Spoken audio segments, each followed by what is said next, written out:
Natagpo ang nakabaon sa buhangin ang bangkay ng isang pinaghahanap na babae sa Lingayen, Pangasinan.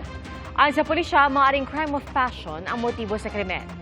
Saksi, si CJ Torida ng GMA Regional TV. Nakabaon sa buhangin nang matagpuan ang bangkay ng 20 anyos na babae sa Lingayen, Pangasinan. Natuklasan ito ng pulisya isang araw matapos ideklarang nawawala ang biktima. Sa kuha ng CCTV, nahagip ang paglabas ng babae sa isang building. Hawak ang kanyang cellphone.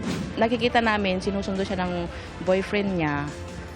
Bumabalik naman po siya before 10 p.m. Kita rin sa iba pang kuha na naglalakad ang dalaga hanggang sa dumaan pa siya sa barangay hall. Hindi na raw nakapasok sa paaralan ng biktima kaya idineklara siyang nawawala. Base sa investigasyon, nagtamo ng sugat sa ulo ang biktima pero hinihintay pa rin ang resulta ng autopsy kung ginahasa ang biktima. Subject for investigation ang nobyo ng biktima at dalawang iba pa. Crime of passion din ang tinitinang posibleng motibo sa krimen. Patuloy na sinisikap ng GMA Regional TV na makuhanan ng pahayag ang kaanak ng biktima. Kinukuhanan ng statement, iniimbestigahan ng ating tinanggi naman po niya na hindi siya yung pero hindi po tayo nagtatapos doon. Para sa GMA Integrated News, ako si CJ Torida ng GMA Regional TV, ang inyong saksi.